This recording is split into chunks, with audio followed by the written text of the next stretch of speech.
Hello and welcome to another episode of Earth911's Sustainability in Your Ear. We're back with another fascinating interview about the future of waste and waste management. You know, there's no question the current economy is wasteful, but the challenge remains to figure out where that waste is located and how to reduce it, recycle it, and return it to use without cutting down more trees, mining more raw ore, or any other extractive activities. So recycling and managing our waste is critical. Our guest today is Jason Gates, the CEO of Compology. It's taking the battle to the dumpster. Compology makes AI-powered smart dumpster cameras that monitor how full dumpsters are and helps understand what they contain. This process allows companies to reduce unnecessary pickups, which lowers fuel waste and improves the processing of the content of each bin. Compology tracks the bin over time to provide the first end-to-end waste management monitoring for business, including advice delivered through its app. And these tools let companies or government aid organizations plan production, manage waste to reduce contamination of the recyclables, and help them meet their sustainability goals. Compology may also have a solution for the large landlord. Most apartment buildings don't have recycling services. So these landlords seeking to implement recycling systems for an apartment complex or other large facility rely on private haulers to remove and recycle waste and therefore need to manage those costs. Compology can help. You can learn more about Compology at Compology. That's COMPOLGY.com. Jason, welcome to the show. How are you today? I'm doing great, Mitch. Thanks for having me. Well, hey, when I learned about this, I saw a show about your work in Miami, and your technology can identify 6 types of contamination and a variety of materials to help plan and manage that recycling process. How does it work, and what can it identify? The way the system works is we install super rugged cameras into commercial and industrial dumpsters, containers that are as small as 2 cubic yards that you might see behind a restaurant or in an office park, all the way through 40 cubic yard open top roll-off containers you might see at a manufacturing facility. Right. And we take pictures across the course of the day as that container fills up. We send those images through the cell network up to our cloud, where we use artificial intelligence to automatically process those images to determine how full the dumpsters are, when they're being serviced, and the type of material that goes inside them. The 6 different categories of contamination are actually have thousands of different items within each category. Right. So it's things from bulky items, which might include furniture or tires, all the way through styrofoam or construction and yard debris. So the feedback to the dumpster owner would be that you are getting the kind of material you expect or not getting the kind of material you expect in the sense that it represents contamination. If I'm trying to collect mostly paper and there's an old couch dumped into the dumpster, I get an alert. How's that interaction happen with the person who's seeking to improve the quality of the waste they're sending to recycle? The way that we deliver the educational content is primarily through text and email notifications. Mm-hmm. And the reason we chose those medium is because that's what most people are starting to use and interact with much more often than a paper mailer or a flyer, a tag that gets left on a container.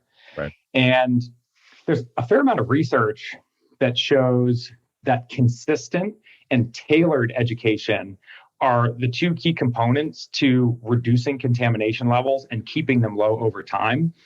The Recycling Partnership is an organization that's done some tremendous work with that research and has published a number of papers on the topic.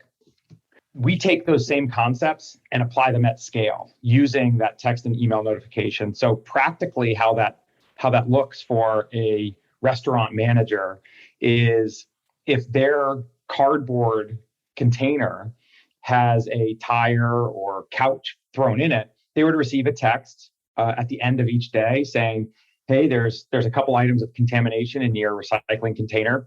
We recommend that you remove them before the truck comes the next morning. And in the future, you should let your employees know that these types of items are considered contamination and should be put in the landfill garbage container. So the education is not just, it could be extended to the employees who are actually responsible for filling that up. Do you also provide guidance material that would help people make a better decision about what to put into the dumpster? We do. And one of the use cases that we're starting to see for bigger organizations that are metering their waste is how the contamination data fits into ESG and sustainability programs at the corporate level. And we found tremendous employee engagement. Two examples of that are looking at some office complexes where there might be multiple buildings and being able to say, hey, the Gmail building is performing this well, and the Android building is performing 3 times better. Here's the things that the Android building is doing that are best practices and all buildings should be doing. And sharing that type of communication with employees gets them really engaged, and we found to be very effective. That's interesting. So you could even gamify. You could make a competition between the two buildings. Who's doing better? Interesting. Now, one of the it was just a suggestion in passing. I think it was in the video, or it might have been in some of what I read. Is you say, with this system, we wouldn't have to label everything, but obviously you do believe in consumer education. How do you advise brands to think about rethinking labeling to help that consumer education process improve? Historically, recycling labels have been hidden. They're on the bottom of a container. They might be it's hard to see against maybe a plastic container. And what we've found is that consumers generally have the intent to recycle properly. They just don't know how. Right. And that's for a number of reasons. One is inconsistent labeling on packaging, and the other is kind of inconsistent regulations around what's recyclable and what's not.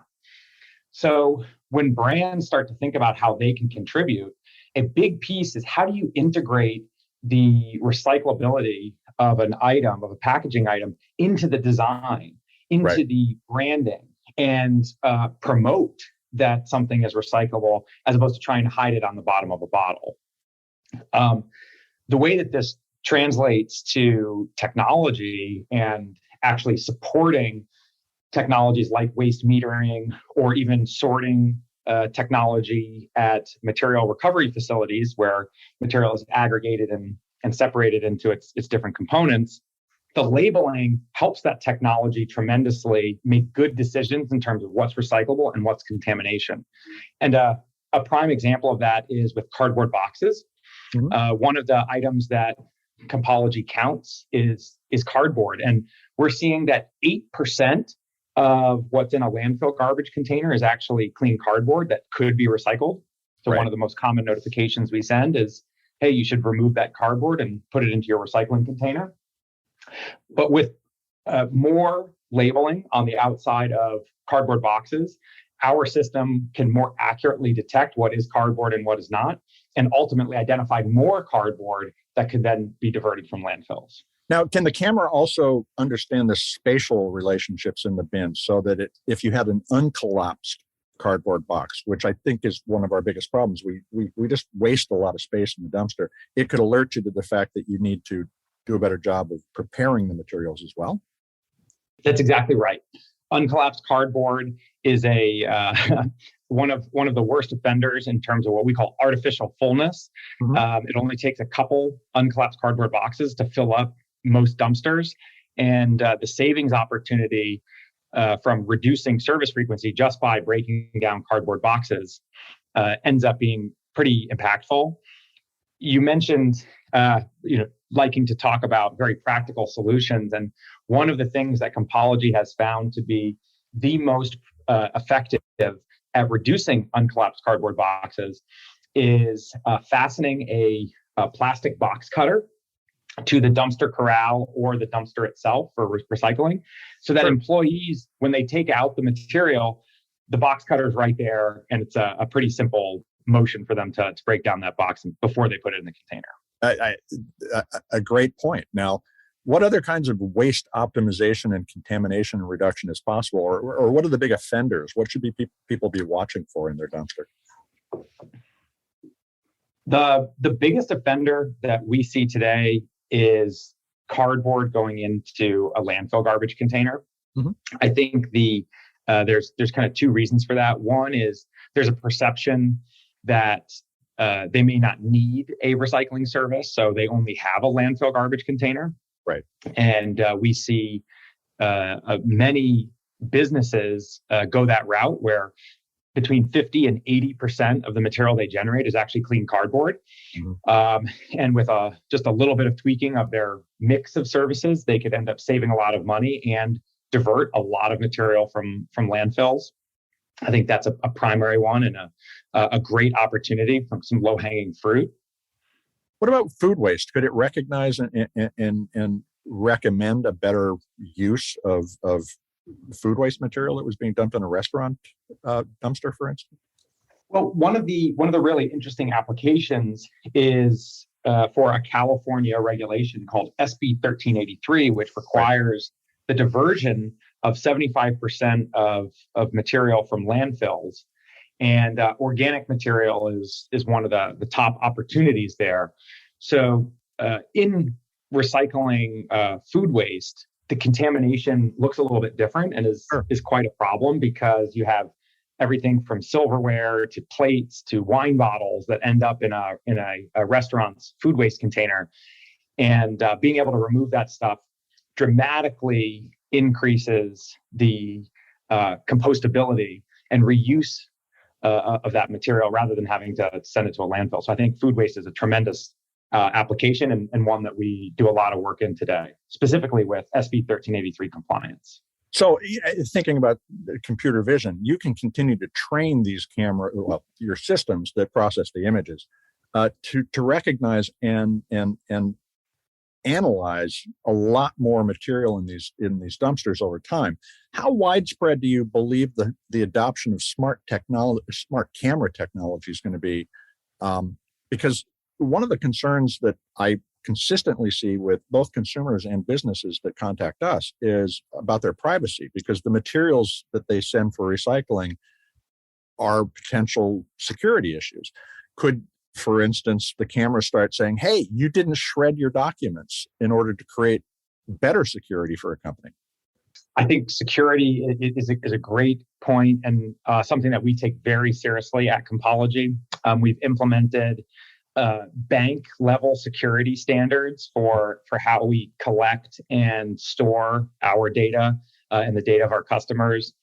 But to your point, specifically on being able to help correct some of those behaviors, I think you're absolutely thinking about things along the right path. And one of the things that we get really excited about is we believe that we're on the very early side of being able to demonstrate the complete capabilities of what you would get by implementing a waste metering system.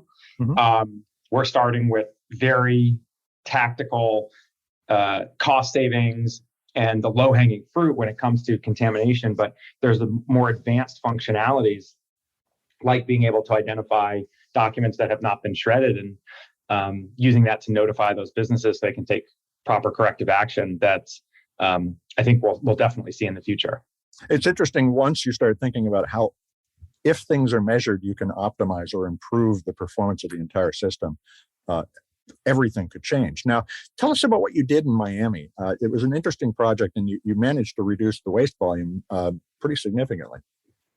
That program has been a tremendous success, and I commend the leadership in Miami for their vision and taking a big step forward in helping the city. Commissioner Ken Russell reached out to us in partnership with Mayor Suarez because the city has a really big carbon emissions reduction target that they've set for themselves.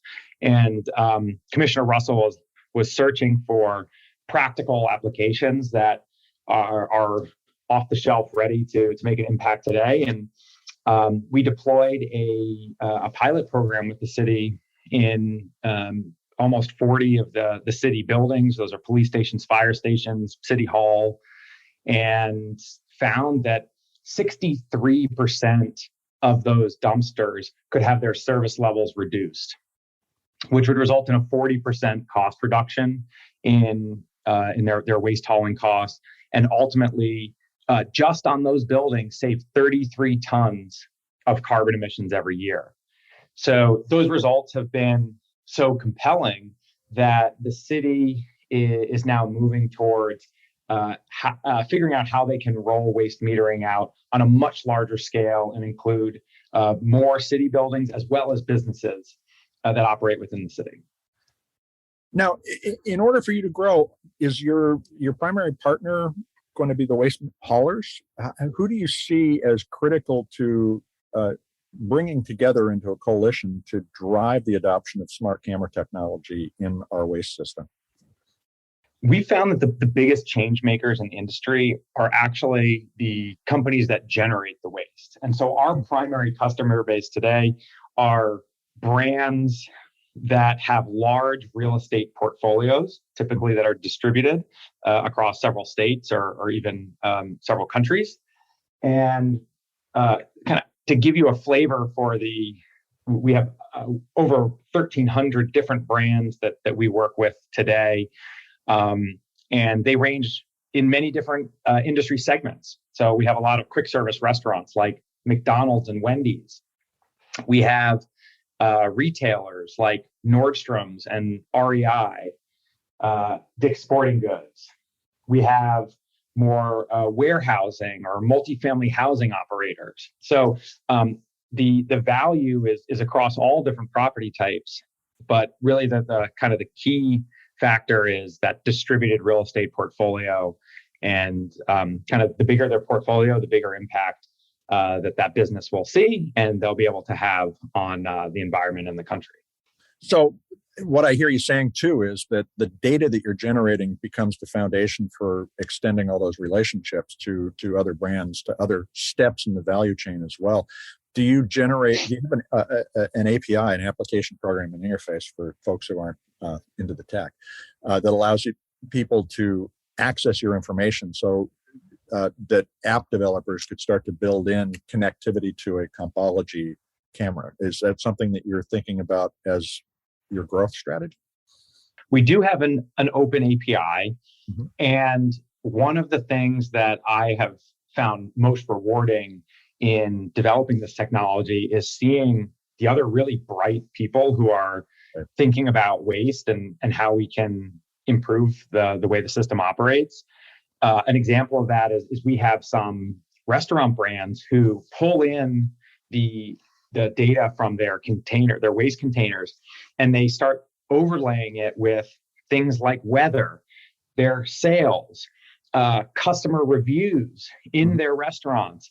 And the results from that become pretty fascinating in terms of how they start to use waste information to change the customer experience and change the business processes at those restaurants. And I think that's a very specific example, but there are plenty of other opportunities out there for how businesses and governments can use waste data to influence decisions, influence policy, and track their progress towards those goals. So do you see consumer brands adopting ways to interact with a smart camera as part of their strategy for ensuring that their packaging and their products at end of life can be recaptured and recycled? I think there's a theme around accountability. Mm-hmm. And there are different ways of approaching that. But ultimately, in order to hold someone accountable, you have to understand what's actually going on, and you have to be able to measure accurately and reliably. And I think brands are getting really excited about having access to a data stream that they've never had before. And an example of that is Apple is one of our customers for a long time, and they were using estimates for how much waste they were producing. After implementing waste metering, they found that those estimates were over 50% off. Wow. And now in their corporate social responsibility report, which is a public document, it goes out to all their shareholders, mm-hmm. They use data from waste metering to hold themselves accountable to the goals that they've set out for the company. As I listen to you talk about this, I think about the challenge of getting this into the consumer channel and extending what you're talking about, which is that visibility and accountability for materials. Essentially extended producer responsibility. If I'm going to take ownership of the materials that I put out in the marketplace, I need to find a way to get them back. And this sounds like the keystone. Could this be extended to the home? And is it economically viable at this point, or is it something that a group of brands could come together to enable in order to put this to work for all of us? I think so. And I think that that's a great point, that in order to reach the masses, a residential solution is really a necessity. And we talk about that a lot. And I think there's the practicality of putting a camera in every cart that is at a residential home, single family home. I don't know if that makes sense. And right. The way that we've been approaching it is maybe we need to take an approach that's truck based. Mm-hmm. And there's all of the concepts around highly tailored and consistent education delivered through digital channels. I believe that holds very true, and maybe even more so for consumers than for businesses. And I think it's about just how we capture that data. So Compology is actively working on solutions for the residential market. And for any brands that are in the audience today, I encourage you to reach out. And this is something that we're very interested in. We've had discussions with the Recycling Partnership, Closed Loop Partners, some of the other kind of really influential organizations in the industry on how to bring a residential solution to market. Now, this notion of extending digital recycling education seems to me like the spear point of the conversation you're having with the marketplace.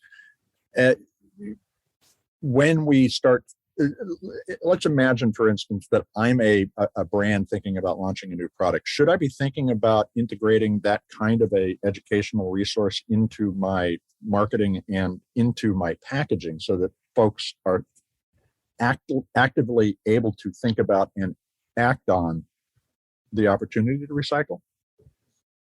Yes, absolutely, without a doubt.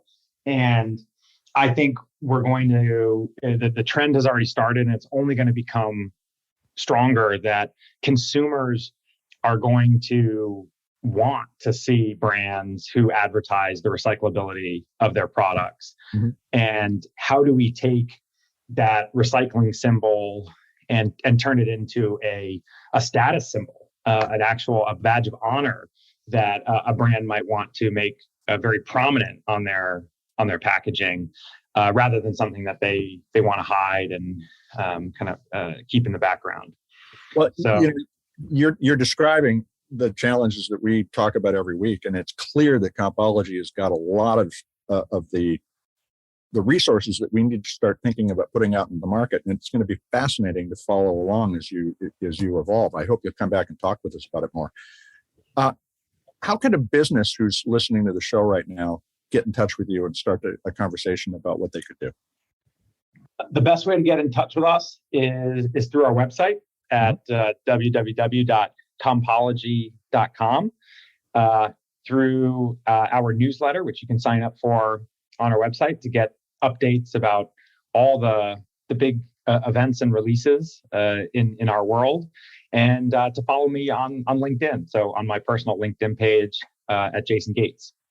Well, I will be doing so, and I hope that everybody who's listening will do as well. Jason, I want to thank you for taking time to talk with us today. Thank you so much for having me, Mitch. This has been a lot of fun. We've been talking with Jason Gates. He's the CEO of Compology. You can find out more at compology.com. Sign up for his newsletter. This is going to be an interesting technology to follow, and I'm sure there'll be multiple competitors out there, and we will try to bring you into contact with all of them. And generally, folks, it is about how we think about our future and making new choices and embracing new approaches to collecting, processing, and reusing everything we use in our lives in order to reduce the impact on the environment. That is how we're going to resolve the climate crisis, both with large umbrella projects by governments and large companies, and our individual actions. So let's start to work together, sharing more ideas so we have less waste. This is Earth 911, Sustainability in Your Ear. We'll be back with another innovator interview soon. In the meantime, folks, take care of yourself, take care of one another, and let's all take care of this beautiful planet of ours. Have a green day.